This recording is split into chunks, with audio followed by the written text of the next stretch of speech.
Malam ini tak ada orang ni. Takkanlah nak sokong lagi Pakatan Hancing.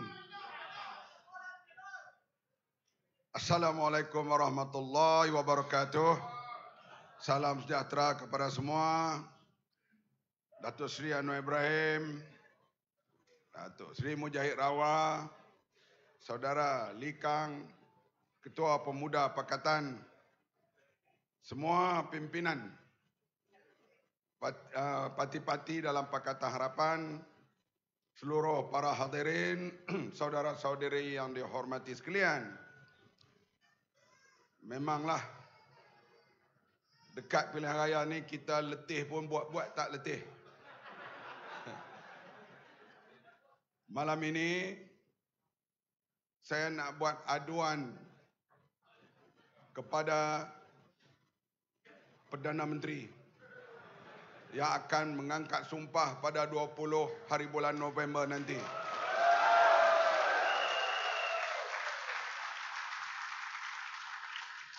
Datuk Seri Anwar, dengarlah rayuanku ini. Kita berada di tempat pencen polis, pegawai polis, pencen tentera paling ramai di Parlimen Tambun ini. Keluarga besan saya di sini pun adalah keluarga polis. Sama ada polis hutan ataupun polis yang berkhidmat yang kita nampak selalu di pejabat atau di jalan-jalan. Semasa saya jadi Menteri Pertahanan, saya berpeluang melawat rumah-rumah tentera, kem-kem tentera. Datuk Seri Anwar, rumah-rumah tentera kita amat daif.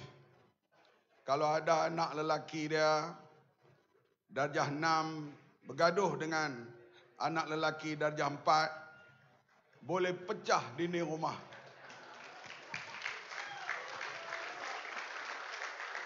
Oleh itu,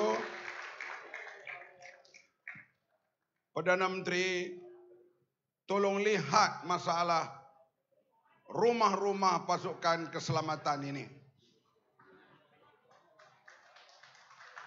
Saya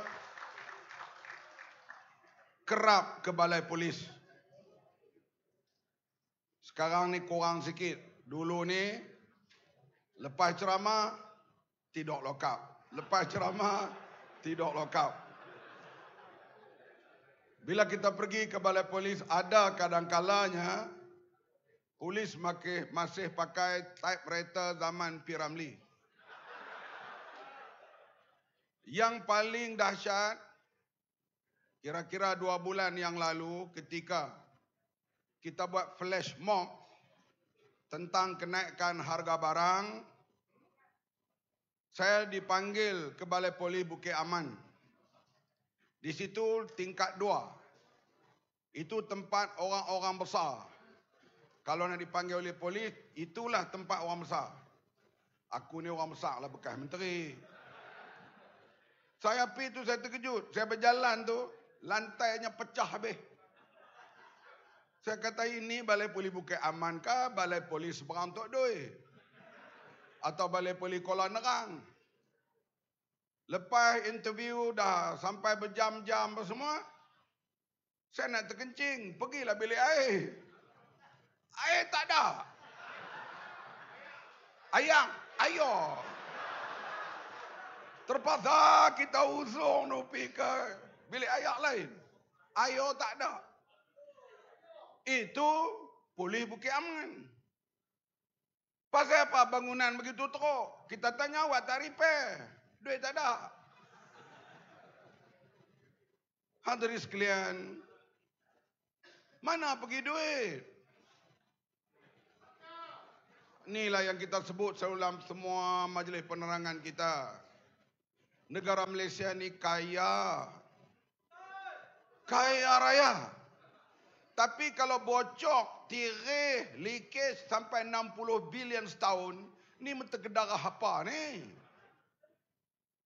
Saya sebut banyak kali dengar ceramah Jomo Sundram, dengar ceramah Lim Guan Eng, orang ekonomi, orang accountant. Saya antara percaya dengan tidak, memang ada. Betul kan ni yang mereka cerita ni?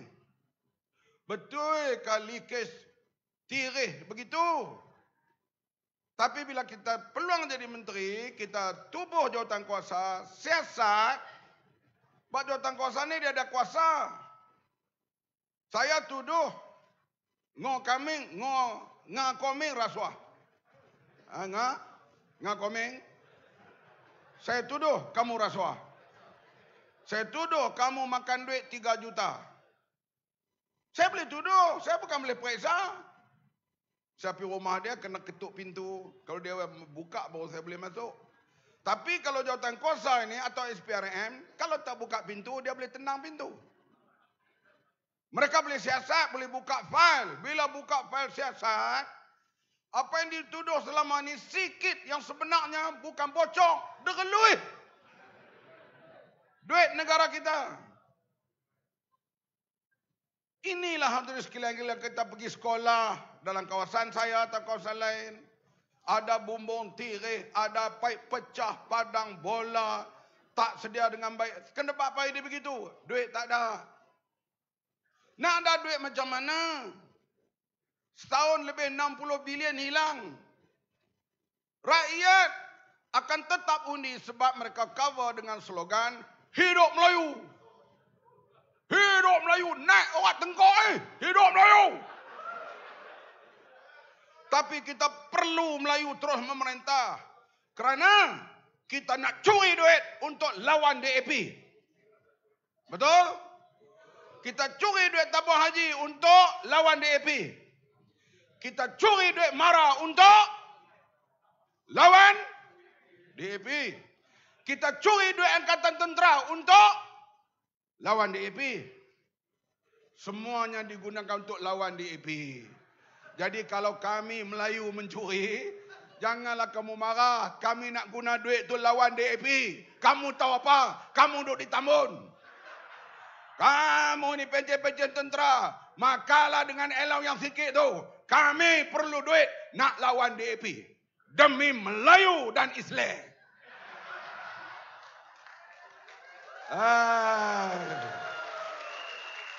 Sampai bila rakyat nak dibohongi oleh nasionalisme Melayu bohong ini.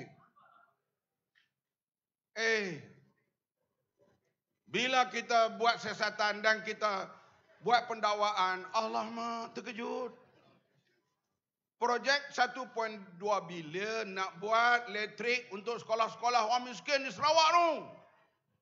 Rosmah minta 180 juta. 180 juta. Kalau saya jadi menteri 3 penggal 15 tahun, semua gaji allowance, semua tak ambil. Tak makan, tak minum, semua makan minum orang belanja. Semua duit bubuh bank. Boleh dapat tak 180 juta? Boleh ke tak? Rosmah minta satu projek 180 juta. Cik Kiah dapat 6,000, senyum sampai ke telinga.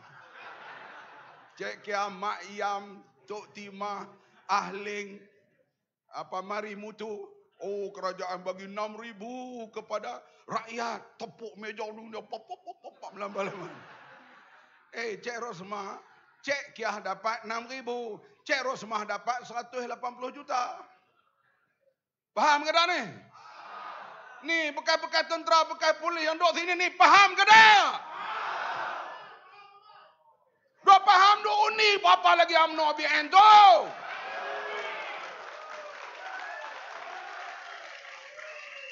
Kita pergi ni nak menyelamatkan kamu semua. Tengok veteran, tak kira veteran polis, veteran tentera. Polis tak apalah, dia sampai 60 tahun dia boleh pencen, tu pun teruk. Veteran tentera ni, umur 41 dah pencen. Yang tak pencen 15 tahun kerja, berhenti, tak pencen. Nasib mereka macam mana? Bila Bang Mat jadi menteri dan lah juga tolong, tapi tak cukup. Boleh berilah RM500 one off kepada veteran yang terlibat lawan komunis dan lawan konfrontasi dulu. Kita jumpa Menteri Pertahanan. Saya pergi jumpa Lim Guan Eng bukan minta projek. Lim Guan Eng, hang kawan aku. Kita duduk sepenjara di Taiping. Hang tak bolehkah bagi satu projek kat aku? Biarlah aku dapat sikit. Aku nak rasa juga rumah ada swimming pool. Aku nak rasa juga bawa isteriku pergi shopping di Harrods. Hampa orang Tambun tahu ke Harrods ni? You hang duk gelak tu buat apa? Itu loss of Tambun tu hampa tahulah. Hadirin sekalian, loss of the world. Tambun ke world tak kira lah. Tempat tu hampa tahulah bunyi Harrods ke apa semua tu. Geneva orang beli jam semua tu. Hampa tahu apa? Hadirin sekalian, ini kita pergi jumpa Menteri Keuangan berulang kali dengan jeneral yang jaga veteran ni. Saya pergi minta lah kalau ada bantulah sikit bagi veteran ini. Akhirnya Bang Kali Menteri Keuangan pun ditengok meluat saya pergi banyak kali sangat. Dia kata okey, kita boleh tulus 500. Kata 500 mana cukup? Dia kata tengok tahun depan. Tahun depan kalau ekonomi kita baik sikit, kita akan beri lebih. Termasuk mungkin allowance dan sebagainya. Gaya kita nak pergi seterusnya, kerajaan kita jatuh. Anak aram jadah tunggu.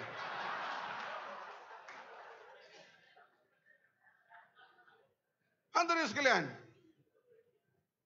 Kemudian kita mau tentera kita ini dalam keadaan bersiap siaga. Bukan kita nak perang. Sebab kita kena berada dalam keadaan yang cukup baik. Peralatannya, semuanya. Dan kita main proses defend diplomasi dan sebagainya. Kita nak kapal, kita nak kereta kebai, kita nak... Dulu kita nak berhabis. Dah 6 bilion kapal tak siap. Saya tanya orang siasat Tan Sri Amrin Buang. Bukan ku tanya Leh Tambun. Bukan tanya hak duk kerja jual nasi Wangge tu. Tanya Tan Sri Amrin Buang. Ketua audit negara 8 tahun. Saya kata pasal apa tak boleh siap kapal? Nak siap macam mana yang berhormat? 400 juta dibayar kepada satu syarikat yang tak ada kena mengena dengan buat kapal. Duit tentera pun sanggup mereka curi, tambah duit kamu semua. Tapi Melayu ni, hidup Melayu, undi lagi. Aku balin mikrofon dengan aku sekali.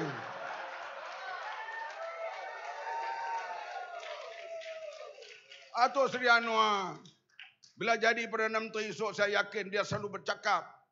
Di Malaysia ni, yang miskin terus papa, yang kaya terus kaya. Saya yakin dia bercakap tu dia akan buat. Nak buat macam mana kalau tak jadi Perdana Menteri? Boleh ke tak? Orang kata Datuk Seri Anwar cakap saja ya. Iyalah. Saya bercakap, saya tak boleh buat. Cuba letak menteri balik. Aku boleh buat.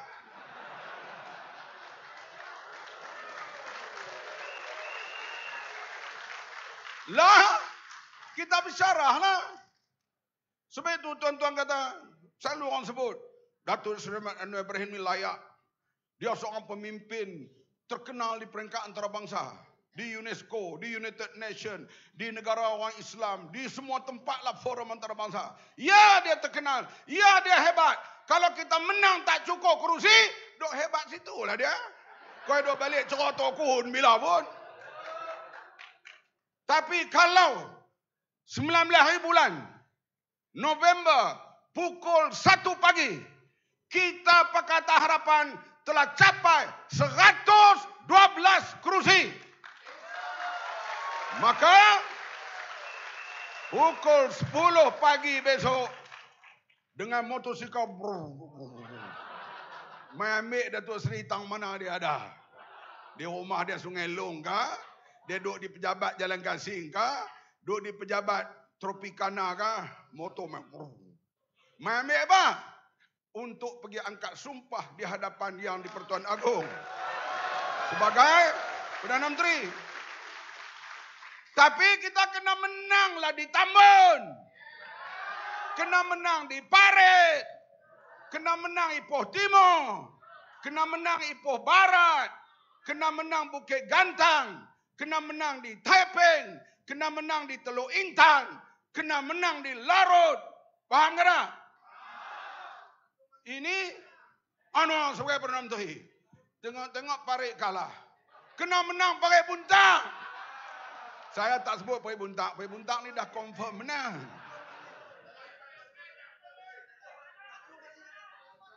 Inilah hadirin sekalian. Lah, Mai Sabri itu layakkah jadi Perdana Menteri? Tapi dia cukup bilang, jadilah Perdana Menteri. Bodoh macam Mahyudin Yassin pun boleh. Dia bukan soal bodoh cerdik. Cukup bilang atau tidak. Ini kena faham. Siapa pun. Kalau dia cukup bilang dapat sokongan, dapat di Perdana Menteri. Sebab itu bukan hanya kena menang di Tambun. Tolonglah. Dia beradik di Larut, Kuala Kampung tu. Hak duk motong getah tu, tangan pun bau skrap. Main supermarket tu cuci air sabun 3 hari baru hilang. Hak jenis tu dia kira UMNO jaga.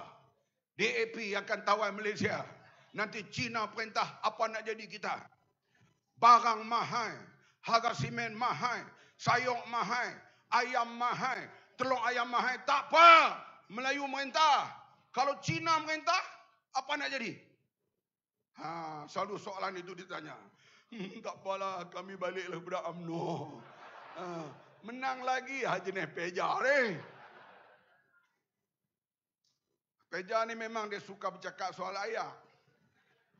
Sebab kita tahu dia suka benda-benda gitu.